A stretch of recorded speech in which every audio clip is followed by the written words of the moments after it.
Paano yan? Kaya Mapagpalang araw, kaibigan! delikado yan. Pansin natin ang sumasamba na may larawan. Gaano man kaganda yung iyong larawan. Ito po ang inyong kaibigan Jesus, Brother Manny Bautista. Ito po ang programang Ang Pagbubunyag, tunay na pagbubunyag, ayon sa salita ng Diyos sa Biblia. Dito po sa 1, chapter 5, verse 5. May isang lalaki na roon 38 ng taon nang may sakit. Nakita ni Jesus ang lalaki na kaiga roon at nalaman niyang matagal na itong may sakit. Kaya tinanong siya ni Jesus, gusto mo bang gumaling? 7. Sumagot ang may sakit, gusto ko po sana, pero walang tumutulong sa akin lumusong sa tubig kapag kinakaukaw na ito. Sa tuwing papunta pa lang ako, nauunahan na ako ng iba. Sinabi ni Jesus sa kanya, tumayo ka, buhatin mo ang iyong higaan at lumakad. 9. Agad na gumaling ang lalaki, binuhat niya ang higaan niya at lumakad.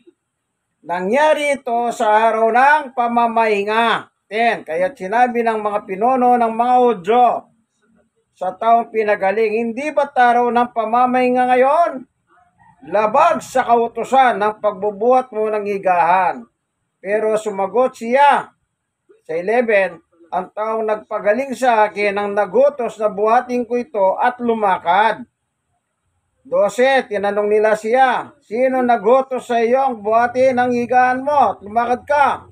13, pero hindi nakilala ng lalaki kung sino nagpagaling sa kanya dahil nawala na si Jesus sa dami ng tao. 14, hindi nagtagal, nakita si Jesus sa templo ang tao pinagaling niya at sinabihan, magaling ka na ngayon, huwag ka nang magkasala pa at baka mas masama pa ang mangyayari sa iyo.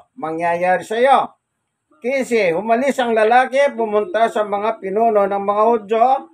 Sinabi niya sa kanila na si Jesus ang nagpagaling sa kanya. 16, kaya mula noon sinimulang usigin ng mga pinuno ng mga Hudyo si Jesus dahil nagpagaling siya sa araw ng pamamahinga. Praise the Lord! Yung gusto ng 38 years old na may sakit, gumaling dahil maliwanag ang gusto niya. Ang tanong ni Jesus, gusto mo bang gumaling? Ang sabi niya, gusto ko po, pero walang magbubuhat sa akin, magkaukaw ng tubig, sabi niya. Amen? Amen, kaibigan. Tanggapin mo lang si Jesus kapag may sakit ka. Manampalataya ka ng totoo sa iyong puso at ang pagpapagaling ay mapapasa iyo. Amen? Amen.